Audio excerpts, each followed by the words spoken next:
God, that intro gets me pumped up. What's up, everybody? Welcome back to Kings of Bass Live with KVD, episode 3.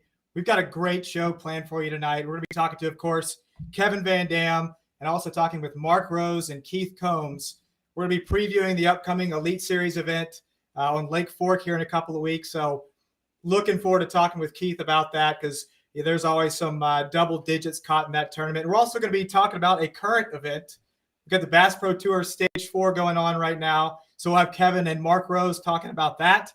And then we're going to break it down into the post-spawn. We're going to be talking about, at least for me, one of the more challenging times of year. So for me, it basically comes down to talking about shallow water forage versus deep water forage. So we're going to let the experts talk about that.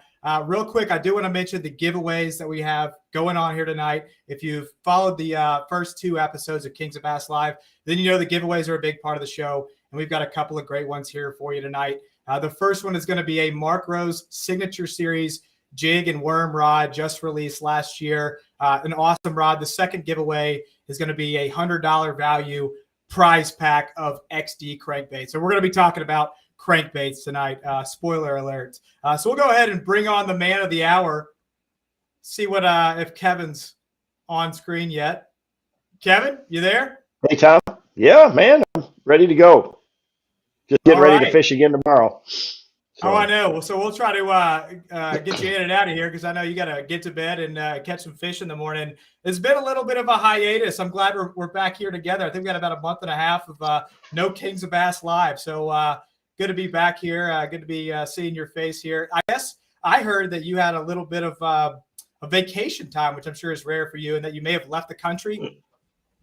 Yeah, Sherry and I got to go to Puerto Vallarta for a week for spring break after the Bass Pro Shops World Fishing Fair. So that was nice. And, but now we're back on tour again here at Lake of the Ozarks. Denny Brower's home. This is, where Denny Brower grew up, and one of my, mentors and the guy that taught me a lot. And boy, I should need his help. After my first day, it sure didn't go the way I expected. We've had, a lot of changing conditions, and Mark and I both are in Group B, so we both compete again tomorrow. And we got he had a pretty good first day. I'm right below the cut line, so I got to step it up. I had a really good practice, man, and I love this lake, but just with the high pressure and the falling water, I couldn't catch them. The way they were set up, I don't know. So. But today it looked like fishing was a lot better, and I think we got pretty good conditions tomorrow. So I'm looking forward to making a big move. Well, good deal. So I'm going to go ahead and bring on Mark Rose because I know you guys both have some competitions to think about here tomorrow. So we'll get Mark on here. See if there he is. Hey, Mark. Hey, guys. Can y'all hear me? Loud and clear. How we doing? Doing good. Getting ready for tomorrow. I've been listening. I've got Wesley Strader in the house, so I'm just warning everybody. You never know what can happen when Wesley Strader is in the building. But we just wrapped up dinner, and we're getting ready for fishing tomorrow. Like Kevin said, we were dealt with the first high sky day after a front, and I had a little better practice than what I had the first day of competition. And I'm hoping that this low pressure that we're getting now, as long as the lightning and things like that don't happen too bad tonight and tomorrow, that maybe we'll have a little better fishing day tomorrow than we had the first day. Yeah. So, the rules for Major League Fishing, we're not allowed to, talk to any of the other competitors or watch any of the video or anything like that. But, the basic conditions, it's the 1st of May. The trees are budding out. I got allergies, just unbelievable. I mean, the oaks are just starting to bud out. The dogwoods are blooming. Everything's been cold this year across the country, so the lake is probably a little bit behind. But the water temperature is 58 to 60 degrees. It should be awesome, but a big part of it is these big fronts that we've had, and then the water's been fluctuating as well. So they've got it drawn down 4 feet for winter pool and spring rain. So them moving the water up and down so much, it just makes those fish fidgety. And then that high pressure, it definitely doesn't fit my style. If you want to fish moving baits, some of the guys are sight fishing in this event. but I chose definitely not to, thinking long term and looking at the weather forecast. And I just was quite amazed after the first day. So I'm looking forward to getting back out there tomorrow and seeing what we can put together, because my practice was a whole lot better. Yeah. Yeah, mine too. So Unfortunately, we're not supposed to see anything or hear anything or whatever, but we're staying on the lake, and we just happened to see Jesse Wiggins fishing all day. He fished within sight of us, so I'm kind of like Mark Davis. We can't unsee what we see, but I know that there's a lot of things going on, like Kevin said. I mixed it up a little the first day, caught some, uh, doing a little bit of everything. So sight fishing and just yeah, regular fishing. But I really well, feel like the fishing is going to get better. yeah. Well, you'll be able to. Everybody will be able to watch it live. It starts at the live stream starts at 8 o'clock tomorrow, and for both of us, it's about making that cut to make the knockout round. I'm like less than one scoreable out of the cut, and nobody's really safe to this point. I mean, it looked like fishing was a lot better, but um, in a lot of the regions of the country, especially the South, I mean, it's post-spawn and Shad spawn and a lot of that going on. And I know how much you and I have talked a lot, how much you love to fish offshore. You're a crankbaiter at heart like me. I mean, you use whatever you have to, but the post-spawn is, I mean, arguably, it's probably my favorite time of the year. And I think you would say the same, especially in the region of the country you live in. And, we've both fished a lot on the Tennessee River lakes, but really anywhere. It doesn't matter. The fish do the same things at any lake during the post spawn. It's just variables like power generation and current, and if it's got grass, or, what habitat it has, how the lake lays out, water clarity, how the fish set up. But my favorite way to catch them is cranking, and I'm pretty sure you're going to say the same thing. But it's an interesting time of the year, and people are fascinated when they see you pull up on a spot and just throw that 5XD or a 6XD out there, or whatever it is, and just go to catching them every cast. I mean, that's every angler's dream. Something that fortunately you don't get to experience as often as you'd like in tournaments, but boy, when we do, it's pretty special. I know, man. Like you said, we don't get that experience a whole lot. And I fished the Tackle Warehouse Pro Circuit event last week on Pickwick, and I can't tell you, Kevin, how much fun that was. It affected me in the tournament, okay, because those fish, there was just a small percentage. They were spawning more than they were leaving and going offshore. And on the Tennessee River, they go out. They get out there pretty quick, and I found two spots where they were loaded, and I was catching them deep cranking, 6XD. I was throwing lots of 10XD, lots of different crankbaits, catching them. But the 6XD was a big player, and I can't tell you how much fun I had just feeling that. I mean, you're just grinding that thing. You know how you do, sweat pour Yeah. when it's good, and all of a sudden, just that little. And I had so much fun, and it affected me because I knew what those big fish were doing, but I was having so much fun out there deep cranking that I spent too much time with it. But yeah, we don't get to do it enough. But when we do get to experience it, it's a lot of fun. Yeah, well, June is the prime month, but it really, I love to do that, but we have to do whatever we have to for the situation. And in a lot of areas right now, after these fish get off beds, they're still hanging around the shallows. They'll start getting around brim beds. The shad spawn's going to happen. It's happening in a lot of places. So you can catch them with a thunder cricket or a spinnerbait around, floating dock or riprap and stuff like that. And, Yeah. all this is going on, just like you said at Pickwick. Heck, they're spawning and they're offshore, and that's the thing, is not all the fish are always doing the same thing. And what I try to do, and especially this time of year, is target the ones where they're coming to you. So that early, when they first get out there, that's when it's really special. And as the week goes on, especially if Mother Nature lines up and it keeps getting warm and more of those fish start leaving the shallows, and on the Tennessee River, they go there quicker because of the current. On a natural lake like where I live up north, it's a slower process, but that current sucks them out there on any of those lakes. Whether it's the Coosa River to the Tennessee River, if it's got power generation and current.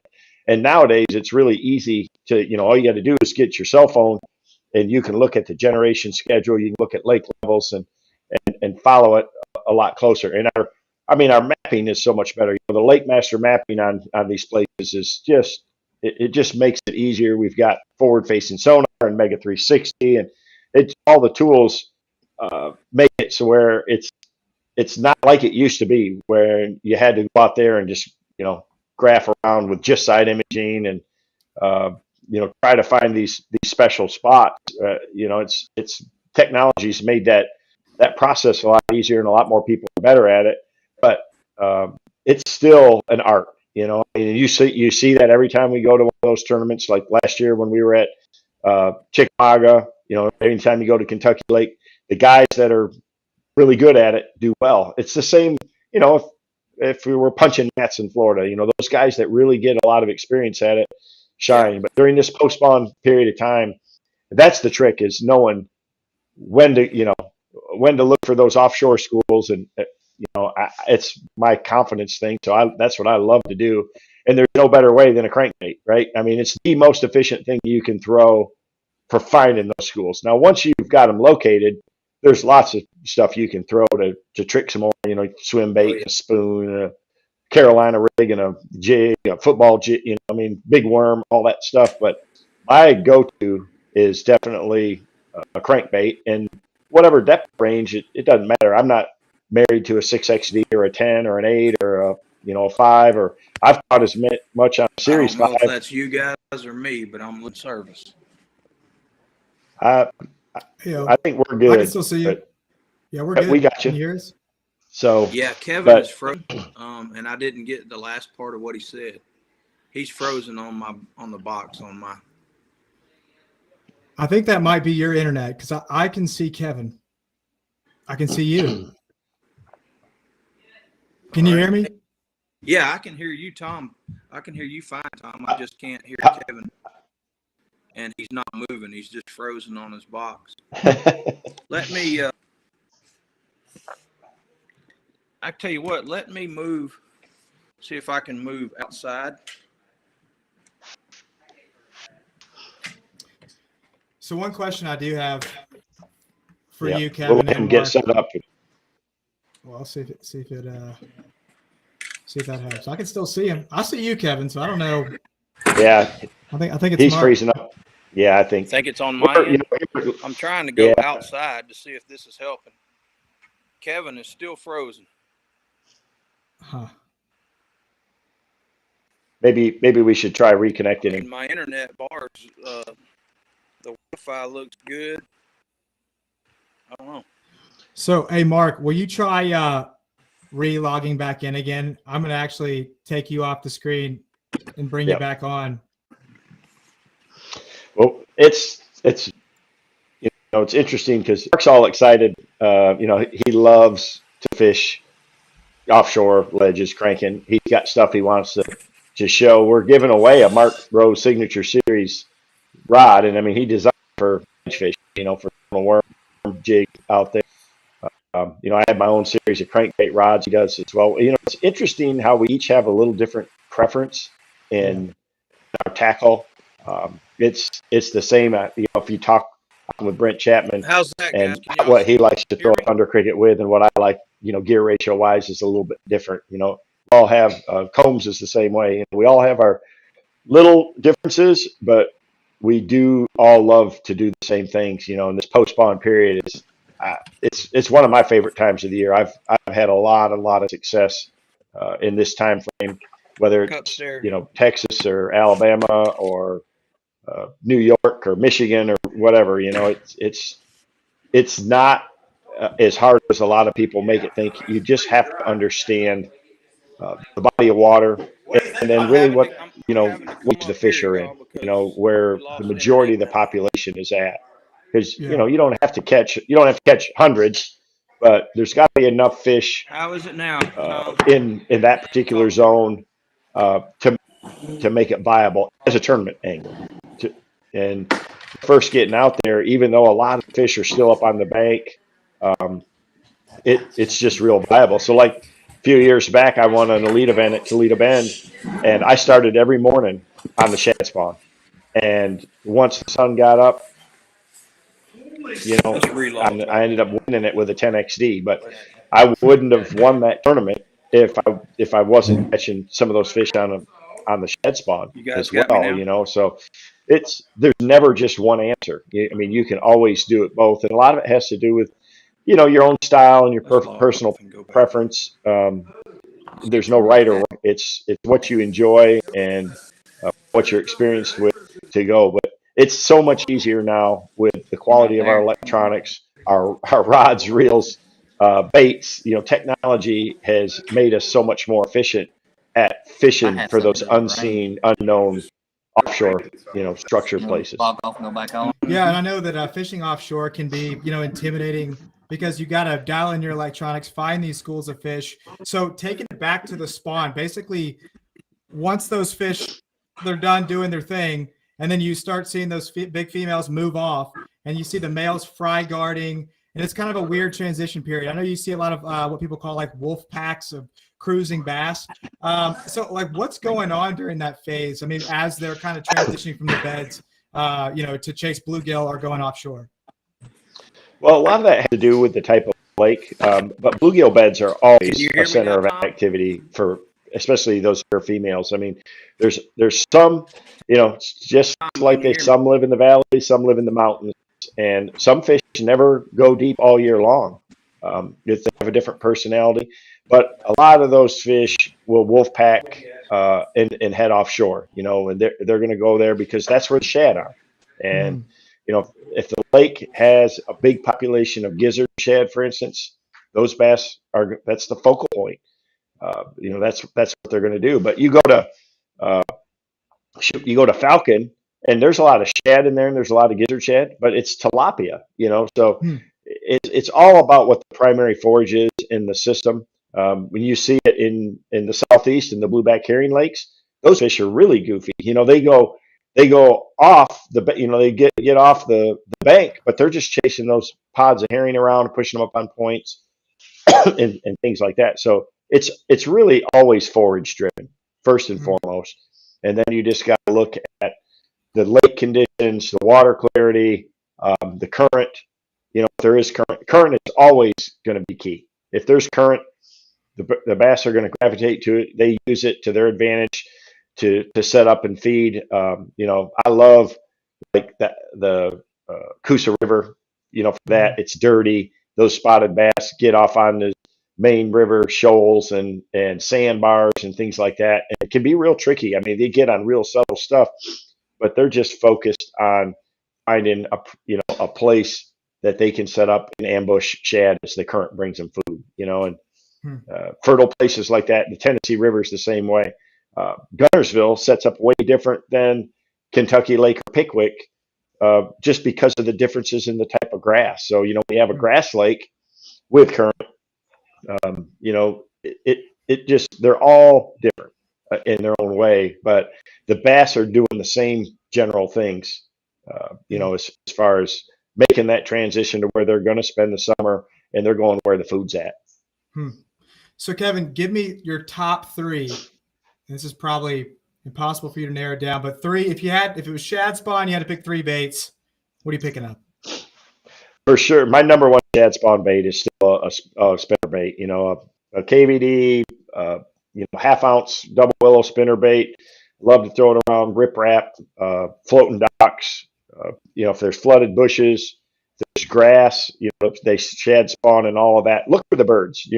The shad spawn, the dead giveaway of that, and it happens basically at night. And so you got a window early in the morning to capitalize on that shad spawn. It's usually near the main lake, and a spinner bait is just hard to beat because the shad will follow the blades of that spinner bait and it'll tip you off to where they're at. So look for herons, look for gulls, look for cormorants. See, if you're seeing a lot of birds, egrets, there's going to be a shad spawn happening. and then it's just a matter of finding where the bass set up on on those shad. Second, number two would be a thunder cricket.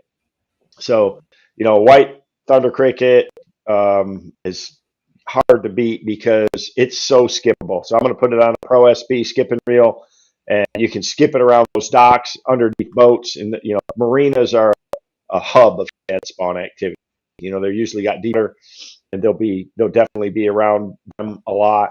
And it's just a great setup. Another key bait for the shad spawn, obviously, it's hard to just have three. A ray swimmer is another good bait. I'll use a jerk bait in certain situations a little bit during it. It's all shad imitating baits, and you just got to pick the one that you can present around that area. And then obviously, a sexy dog is another one, or a KVD splash popper, a topwater. You can use a buzz bait in a lot of situations too, but just depends on the cover, what you're targeting the shad spawn around to, what's going to be the most efficient bait, to throw on it. So usually I'm going to have all of them rigged up, and whatever bank you're on, whatever target you're throwing at, you use the one that's the most efficient to pry that cover apart. Good deal. Yeah, I know that, and I don't know if this is a characteristic of the shad spawn necessarily, but I know that shade is always, when you're looking at a spawn for bluegill, something you definitely want to key in on. Well, you do, and so low light conditions will lengthen it in the morning. You get a cloudy day, it'll last a little longer. So they basically do it at night, and you will see it really get heated up on the full moon. The shad spawn on the moon the same as the bass do, and the bluegill and everything like that. So you'll see that, and yeah, if you can find shade on the lake, those will stay a little bit longer before they move out, and the shad spawn lasts 3 weeks to a month on just about any lake. So it starts real slow, gets to a frenzy, to a peak, and then it just slowly tapers out. And lakes that have big populations of shad, obviously it can be pretty intense. Some of the best fishing of the year, and I mean it's great because you can get off to a great start in the morning. You can get out there and fish that first hour or two. He's back. He's back. I'm back. Sorry about that, guys. It's storming out here on the lake, and our Wi-Fi signal is really strong, but the internet, something's wrong with it, so we're going off of Wesley's phone. Sorry about that. Looks good. So we were talking about the shad spawn while you were gone, and so you came back at the perfect time, because now we're moving into the deep water, talking about cranking, talking about when I would say in tandem with your jigs, Carolina rigs, and all that, how you break down whether it's a ledge, anything offshore, basically what you're thinking when you're going out looking for fish offshore, and what your strategy is. Yeah, that ledge term was coined over on the Tennessee River, around Kentucky Lake, but the ledge fishing it's basically just offshore fishing, and whether you're fishing a lake, a highland reservoir, or whatever, there's ledge fishing, basically just post spawn when those fish and shad and bluegill and everything start to get done with their spawning process. It's kind of where those fish go to load up, and it'll be good all the way until the hot part of the summer, when the lake starts stratifying and things start getting funky right before a good fall bite. And so deep offshore post spawn fishing, like Kevin said earlier, I really love a 6XD, 8XD, 10XD to once I've located those fish. And it's all about your electronics, man. It's spending the time finding them, and then catching them is sometimes the easiest part. I really like to run the gamut with baits, but a 6XD, 8XD, and 10XD are just bait. Even a 5XD are baits that I'm going to make some of my first casts, and it's what you're going to do a lot of your damage with. But I really love throwing the Strike King football jig whenever I see those fish down there deep. It's one of my first casts a lot of times. I heard you guys talking about a swim bait. I love the Rage Swimmer, even the Shadowlicious.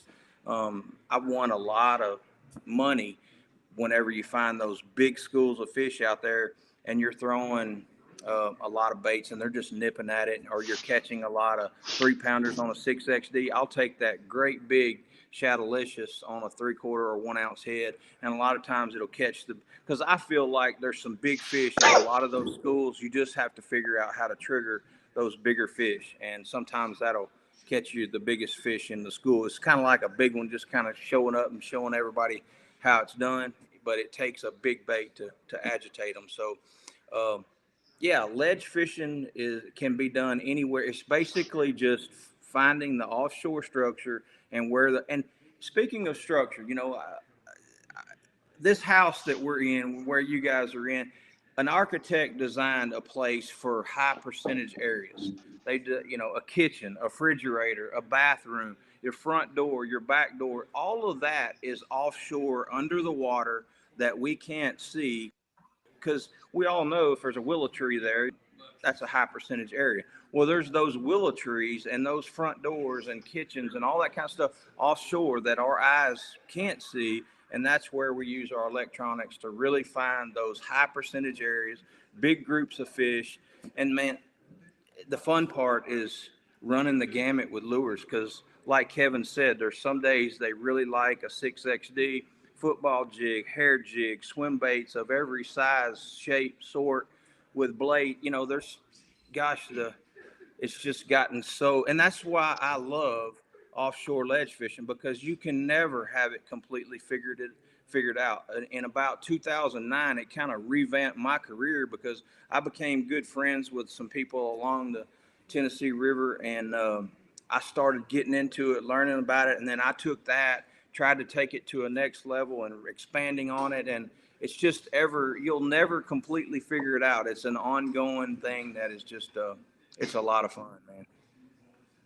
Yeah, that's just say, I think the fascination for the weekend angler that doesn't spend the time when they watch us on a tournament, and just go out there and just catch them like that, just cast after cast, doubles and stuff. It's hard to do that, and it's the one time of the year when you can absolutely, uh, you know, make some crazy moves. In our format, last year it's the first event like that I fished, and on the championship day, man, I got onto them late in the day. They turned the water on a little bit, and those fish set up, and I went from just decent to having a huge lead in a hurry, because I was just catching them every cast. And when you get that school fired up, you just have to capitalize on those windows like that. And that's what we spend all day out there for, a couple of those flurries like that, and that's what Yeah. makes it fun to me. Well, and you guys both have signature series rods. Obviously, Mark, you've got the one that just came out with the full line of signature series, the 711 deep cranking rod. And Kevin, you've got your 6, the CC model cranking, which is a composite. And then, Mark, yours is graphite. I guess what kind of went into the design there, and what, preferences, or I guess like personal preferences did you put into the design of those rods?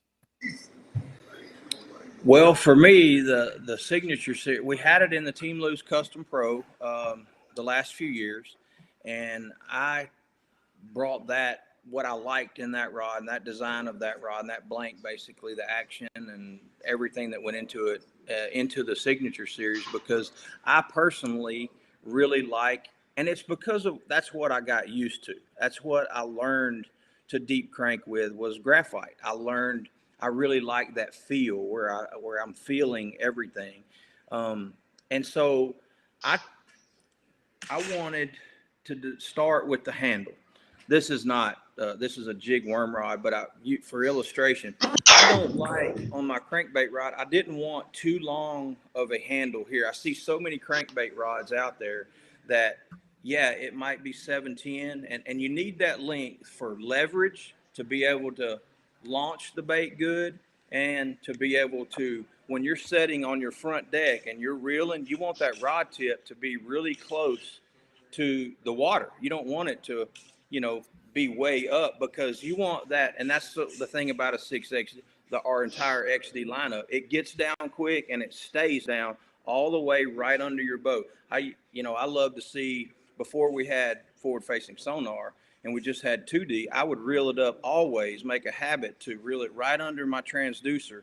And with a 6XD and the entire XD line, it would stay down really close to there. So two reasons for the length would be the launch and to actually, get your rod in position where you can crank effectively all the way to the boat. So I didn't want on a 710, 711 rod, if your handle is here, you don't have your length that you need because it's all wasted in here. Once you make a good grip, when you grab your reel and you just comfortably, however you cast, put your hand right there, you don't want a lot back here. You don't want this much rod because it's, in my opinion, it's just wasted. So the handle length, the handle design, the comfort, the number of eyelets, the action here, I wanted a fairly good, not stiff, but good enough to be able to set the hook way out there because a fish can suck a crankbait in and blow it out really quick.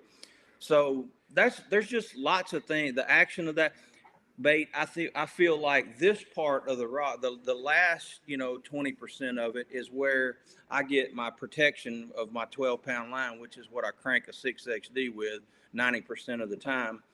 That protects me from a freight training fish when it's close to the boat, and it protects my line and just helps me.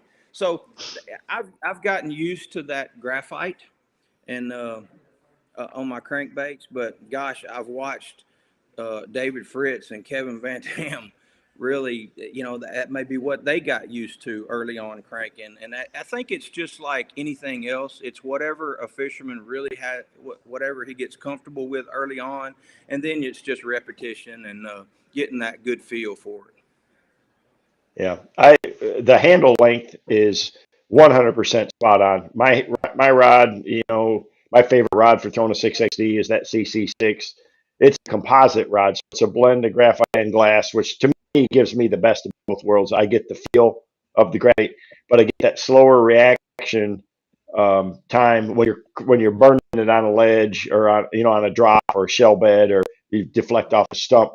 It gives your bait a little bit different action, and it's what I really got used to. Originally it was E-glass, which is lightweight, and it was fairly sensitive for what it was. But when we've got these composites, it just made rods so much better. They're lightweight, they got a lot of power, because they react a little slower. You don't have to put as much energy. I mean, I can throw a 6XD 60 yards lobbing it, and it physically makes it easier to do.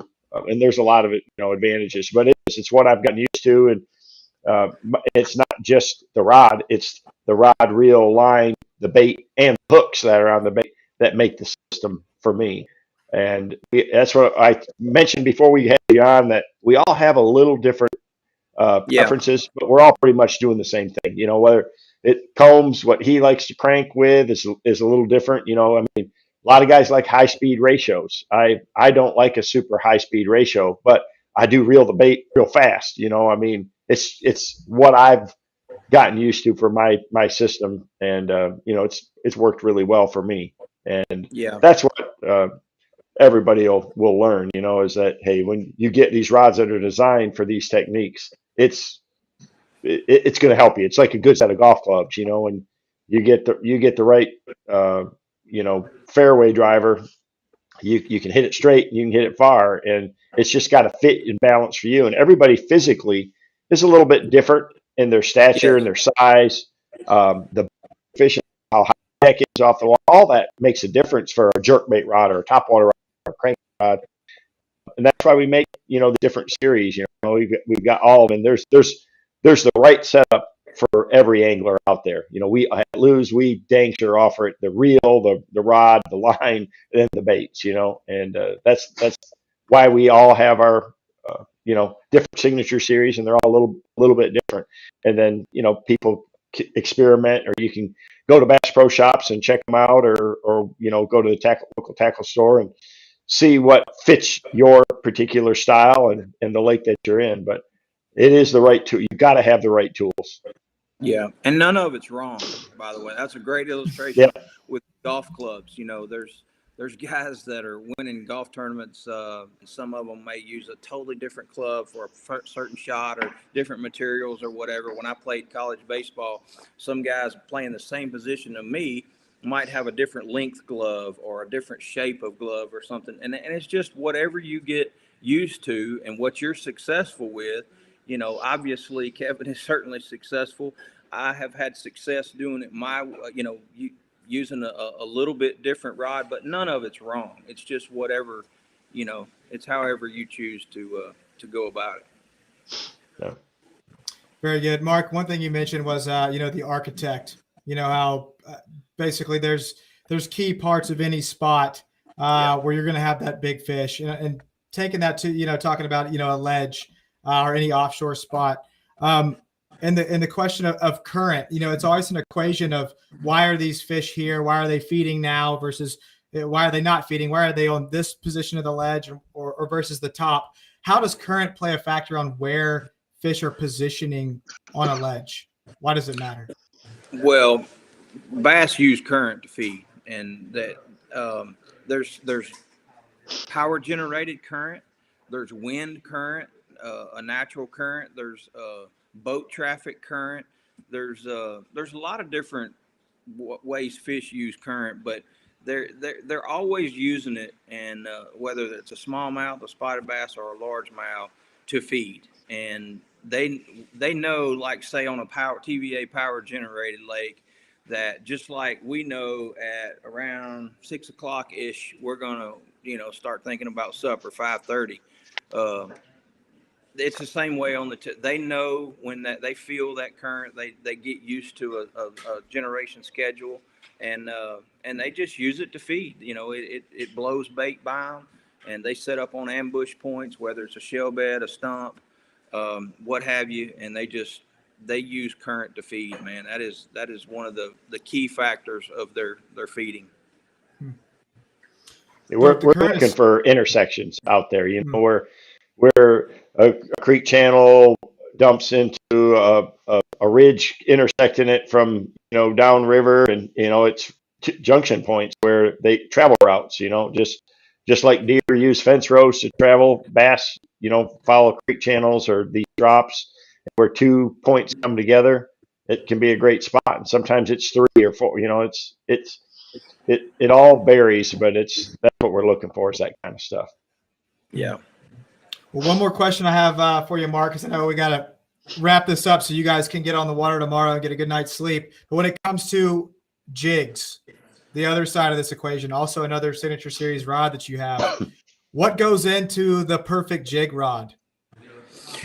Well, I designed this jig worm rod for one jig in particular, and that was the 1 ounce Strike King Tour Grade football jig. I throw a 1 ounce football jig more than I throw a 3/4, but it was designed for a 3/4 and 1 ounce. But none of the rods out there where I felt like had enough here to throw that 1 ounce and be effective on a long cast setting a hook.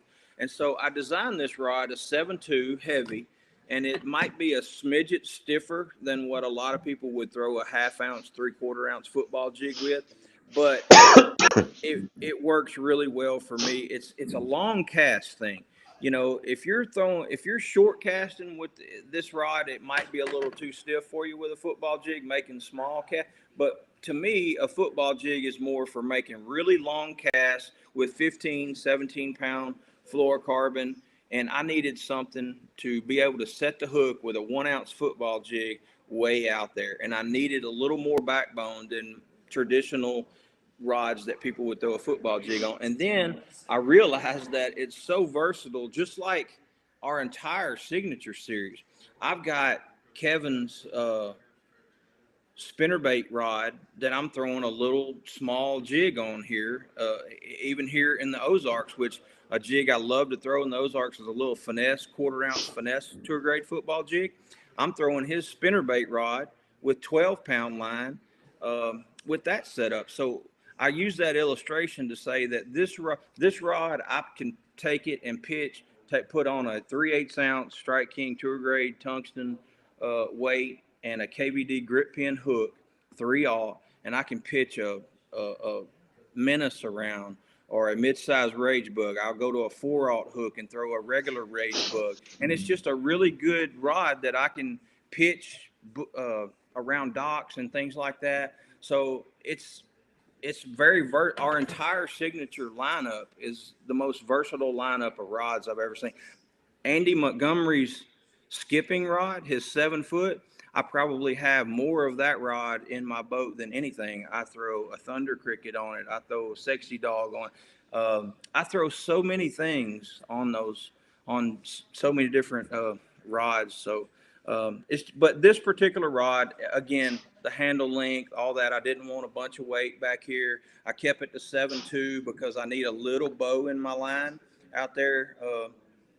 Whenever I'm working that football jig and counting those rocks and really, I didn't want a bunch of weight to impede the sensitivity. And speaking of sensitivity, I can't believe how Strike King or how Lou's accomplished sensitivity in such a durable rod. These rods are very durable. They're everything about them is just right, and the durability and sensitivity is there. And I can't say I can talk forever about it. It's just a really well-rounded lineup. I think we've got every technique accomplished there, and I don't think there's anything that you can't find in this lineup. Love them. Well, Mark, I pulled a Bill Dance and slammed one of those in my truck bed the other day, and it did not break. So yes, they are durable. I got 4 of your Signature Series worm and jig rods, so they're awesome. Really appreciate you taking some time to be with us here tonight, and best of luck tomorrow. And looking forward to doing this again, hopefully sometime soon. Okay, yep, we'll see you out guys. there. You bet. Yep. Break a leg, Kevin. See yeah. Well, that's good. It's a fascinating time of the year. It's probably one of the most, unknown by a lot of the, just weekend fishermen, people that don't spend a lot of time on the water. It's a hard time to understand, but gosh, it's one of my favorites. I love the postspawn.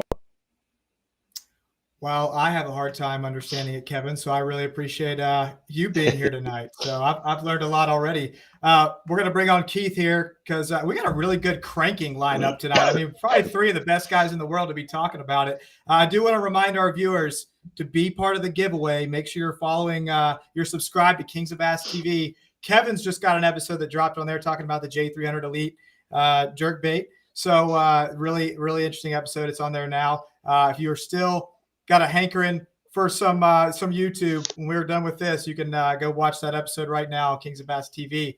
But we're going to bring on the man here. He's a member of the Bassmaster $1 Million Club, and he's on his 12th year in the Bassmaster Elite Series. Keith Combs, what's up, man? Hey guys, how you doing? Doing good, man. You have got to be just chomping at the bit with Lake Fork coming up for the time of the year. We've been talking tonight about post-spawn fishing and, offshore structure and, deep cranking and what, it's one of the best summertime structure lakes out there. And you've owned that place. And, those Toyota Texas Bass Classics, you've done really, really well down there. So you got to be pretty excited. I know it's harder now because the Lake Master map is so good of it, and you've taught a lot of people how to fish it, where to fish it, the different things you got to do. But still, it comes down to execution. But you have definitely been the man there at Lake Fork. So I'm sure this is one you marked on your calendar and said, "Yep, that's one I'll have a chance to win." Yeah, Fork has really been a good lake for me, Kevin, over the years, and it's that right time of year. We've been here the last few years a little bit earlier than this, higher muddy conditions this year. We're warm in Texas. I've been on Rayburn all day, and things are starting to change big time there. So I like Lake Fork sitting up. But like you mentioned earlier, we've been there a lot of times, and the mapping is very, very good nowadays. So it definitely gets more difficult, but it's still one that I'm definitely looking forward to. Yeah. So one thing about Lake Fork, we we fished there earlier this year in a Bass Pro Tour event, and the lake was like 6 feet low. Is it? I haven't, looked at the water level lately. Is it still down? Oh my God. Yeah. When you have low water, that's going to, it's just going to put more of those fish offshore because none of that gator grass or, bank grass, because normally you can still catch some on a frog around the bank and you catch some around docks and stuff. But if it's low, all those fish are going to be offshore. They're going to be out in the standing timber and they're going to be relating to that. So that bodes well for the guys that are really good at structure fishing.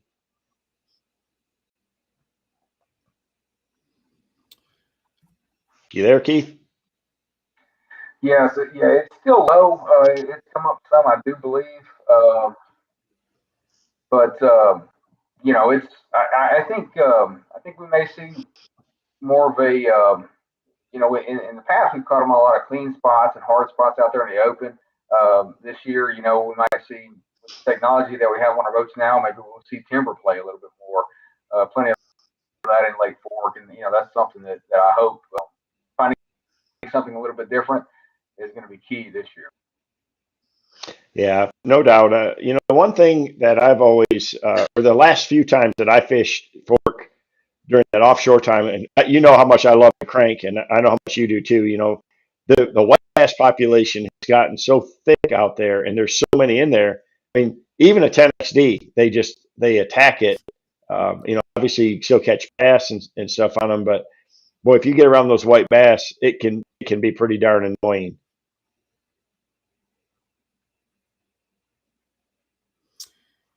Yeah, So, Keith, I think the they last use time the it same wasn't. spots, and like I'm practicing for the Toyota series on Rayburn.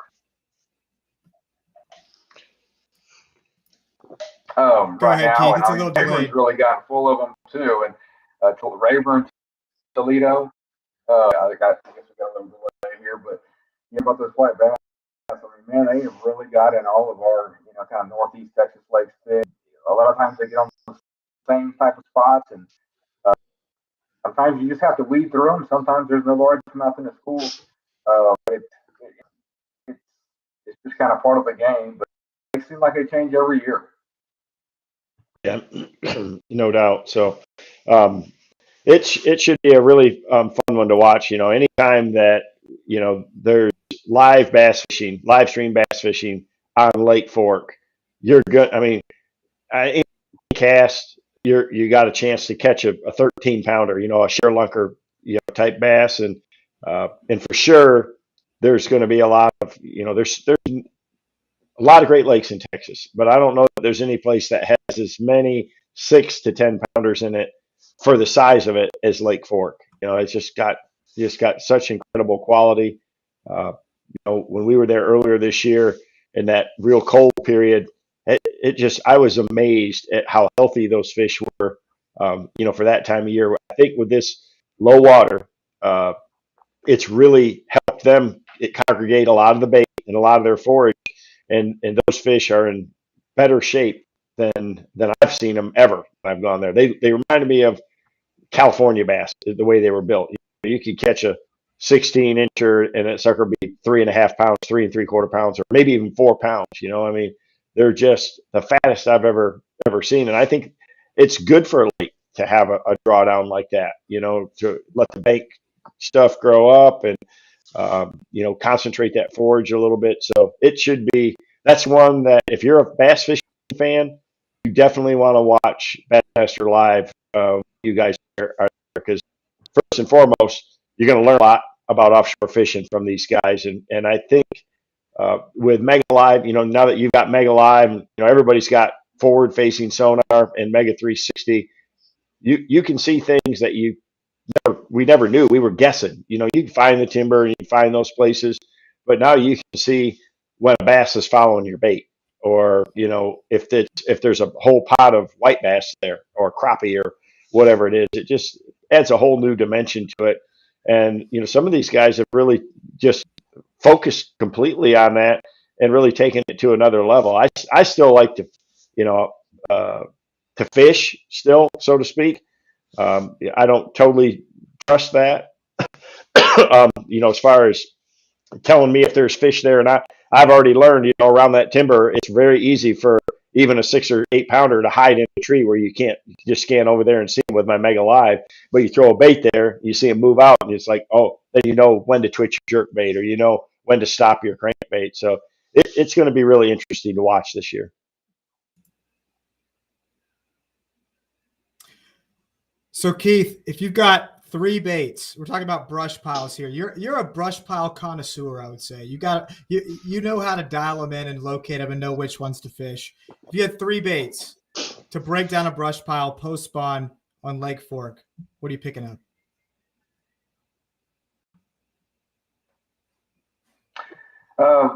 Just brush pile baits, I would say my top 3. Number 1, probably a 8XD. That's good for stuff that's in that 16 to 18 foot range. 8XD is really good, buoyant, walks through the brush really good, and it's a big bait. You know, it's something I can put number 1 hook on or 1/0 hooks on, and that's one of my favorites for cranking brush. But probably my is a Strike King structure jig. I was listening earlier when you guys were talking about the football jig. Strike King, 2 great football jig. I love to throw that, but not in brush. That structure jig when you're fishing lakes like Fork and Toledo Bend and Rayburn, where we're fishing a lot of timber. Football jig is just it's not great around wood. That structure jig does a great job coming through that, and you know usually just match that with a Rage Pro and a 1 ounce. A lot of times, just big heavy one bites, good for me. And if they won't hit one of those 2, I'll switch up to usually an 8-inch bullworm, and that's my arsenal. Just about any time I'm fishing brush ball. Honestly, just about any time I'm fishing offshore. Throw a 6XD in there, and I'm happy. Yeah, that SG series for sure. I mean, it is the gold standard in offshore deep crankbaits. It's the most copied series out there by other manufacturers, but I mean, there's only one. And now that we have all these options, you can get a silent 6XD, you can have a standard 6XD, and then now the 6XD hard knock. And I have become a big fan of the hard knock series. I mean, I've got it in a 1.5. And I always liked the silent bait for sure, and I still throw a lot of silent 6XDs. But that hard knock, it's just a unique, different sound, especially if there's a little color in the water at all. I found it to be that whole series to be just exceptional. Does the hard knock just present like a different sort of tone that they're Yeah, just not used to?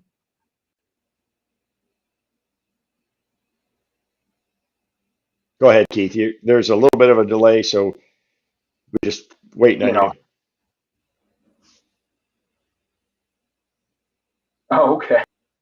Yeah, I think Kevin has a great point. I mean, just little things like the bait, from the hard knock to the silent to the original one. Those things matter because a lot of times, as any tournament fisherman knows, it's usually a very small margin of between winning and losing, and 1 or 2 extra fish are key. And these schools of fish or places that we're fishing, they get beat up so hard with electronics. Everybody things like a silent bait versus a regular 6XD are now the new hard knock. I mean, it's big dividends to have all 3 tied on. If I'm throwing my main station blue, I got them all tied on just to mix up and just see if I can get 1 or 2 fish, extra fish to react. Yep. Well, we'll definitely be all watching the coverage for it. I'm sure you're going to be one of the favorites for sure. Day 1, they'll have a camera in your boat to start out with, just because of your history there, man. You've just had so much success, not just at Lake Fork, but really all over Texas. You are the Texas master, especially that time of year. So we look forward to it. Wish you good luck, and man, it's going to be a lot of fun. A lot of fun.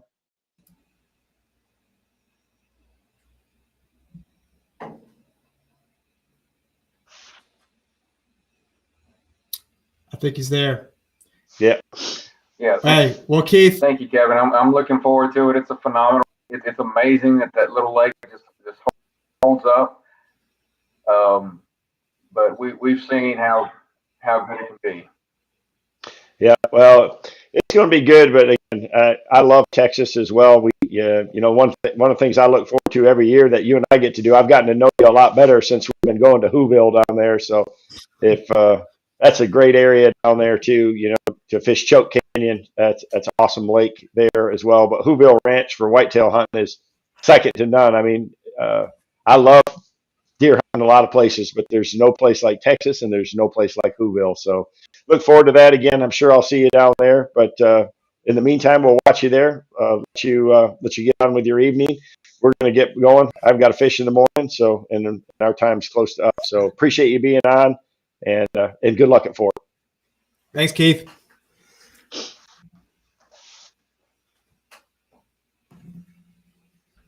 Hey, Tom. Thank y'all, and good luck. All right. Good luck I didn't want to just hang up on him because I know there was a little delay, but all right. So it's always challenging with technology. You got to have great service and signal, but we're learning. King of Bass Live will get better and better as we go. I'm really looking forward to make it even better next year. We've got a lot of big plans in mind. So for any of you that have watched our first few episodes, you're going to see a lot more. We're going to integrate a lot more video and things like that going forward in the future. And of course, giveaways are always going to be a big part of it. We've got some for sure tonight. I know you're at the bit to get some of that going too. Oh yeah, we'll go ahead and knock these out, Kevin, because I know you got a little bit of a sinus thing. Sounds like try to get some sleep and go catch some bass tomorrow. So our first winner. Now this is from the YouTube side. Viewers on YouTube on the Kings of Bass TV are watching from Kevin's channel. This is for a Mark Rose Signature Series Worm and Jig Rod, and that winner is Jacob Schultz Outdoors. So we'll be reaching out to you, Jacob. We'll get your contact email, and we'll get that shipped out to you. So the second winner, and this is $100 worth of XD crankbaits, and you should know how to use them now, is Larry Page. Larry Page on Facebook. So we'll reach out to you. We'll get that over to you. Mm-hmm. Yeah, those all right. 6XDs, man, they're the juice. That's the gold standard for offshore, summertime fishing, man. It's a great bait. Cast it a long ways, gets down there. They bite it better. I love that time of year. Do you have any idea what your career winnings are just on a 6XD, Kevin? Oh, I've got a pretty good record at Kentucky Lake, but it's all up and down the Tennessee River for sure, but also, Toledo Bend, and I just love that time of year, but I've catch them up north with it too. It's just such a fantastic bait for that deeper zone. Obviously you can fish them in 16, 17 of water, but with the setup that I use, I can get a 6XD down to 2 foot, 23 foot, just because it's cast. You put that on a BB1 Pro and a CC6, and it's a launching pad. That's what we call them, launchers. Because that's half the battle, man. It's got such a steep dive angle. It's going to get down there quick, and it stays on the bottom, like Mark was saying. I love having that, right up to underneath the boat. When it lifts off the bottom, that's one of the key times when you'll trigger a lot of bass to bite, is right when it comes off the bottom there, right by the boat. So now with forward-facing sonar, Humminbird Mega Live, you can see it. That's one of the most amazing things that I've noticed with my Mega Live transducer, is the way I've got it set up. I can see right under the trolling motor, even though I'm looking out at 100 feet too. So it really has changed things for fishing a jerkbait and a crankbait for me. Yeah, it's amazing. Every single year there's something else that comes out and just takes it to a completely different level. But Kevin, we did it. 9 o'clock, exactly an hour. Yep. All right. Yep. Good deal. All right. Well, good luck tomorrow, Kevin. And hopefully, I think you're in 21st right now, so you got a little work to do, but you'll get it done. I got to get after it tomorrow, but I'm looking forward to it. Absolutely. Well, thanks everybody for there we go. Bless you. That's a good way to end it. Should have just ended it right there. Thanks everybody for joining us tonight. Really appreciate you being here. For everybody who's watched Kings of Bass Live so far this year, looking forward to doing a lot more of these and talking to you guys all here soon. See you, buddy. Have a good night. All right. See you too, Kevin. Bye.